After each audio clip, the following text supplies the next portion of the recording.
The best things are meant to come to those who wait. You might have assumed from the fanfare England would be the first part of the United Kingdom to open its doors to pub goers. But in fact, Northern Ireland today pulled its first pint. The Prime Minister wanted to be the face of lifting lockdown while also warning the country not to enjoy pubs too much, at a risk of them shutting down again. The economic health of the whole country is dependent on every single one of us acting responsibly. Lockdown only succeeded in controlling the virus because everyone worked together. And we will only succeed in reopening if everyone works together again, because we're not out of the woods yet.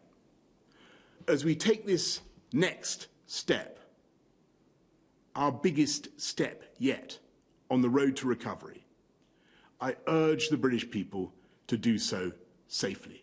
Listen to how the Chief Medical Officer talks up the dangers ahead, both medically and economically. This seems a reasonable package of risks at this particular time, at this particular pace. But none of us believe, and I'm sure nobody watching this believes, this is a risk-free next step. This virus is a long way from gone, but it's not going to be gone for a very, very long time. Either side of the path we're on, there are risks, and we're going to have health problems and we're going to have economic problems for sure. Confined indoor settings like pubs could be the most dangerous of all. There are environments in which super spreading is more likely. Those environments are indoor environments where people are crowded, they can't socially distance, and they're together for a long time, and you're connecting lots of different households. So the answer is, don't let pubs become like that.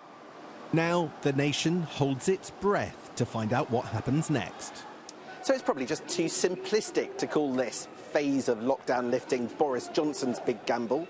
Sure, he's responsible for lifting the rules in England, but the leaders of the devolved nations are pretty much doing the same thing in roughly the same timetable. Labour backs the Prime Minister's course, more or less, and nobody's dragging the public from their homes to the pubs once they reopen. Really, we're all in this together. Some experts worry the new normal will work in sunny summer months, but life becomes more difficult come October and November. What we need then is to be sure that we have limited prevalence and we can test and track and trace every outbreak, because otherwise all of those people who are most vulnerable and who need to be shielded and the older population will not have the confidence to be able to go out at all. People coming together once more. Contact is what the public needs to thrive. But it's also what the coronavirus needs to survive. Sam Coates, Sky News.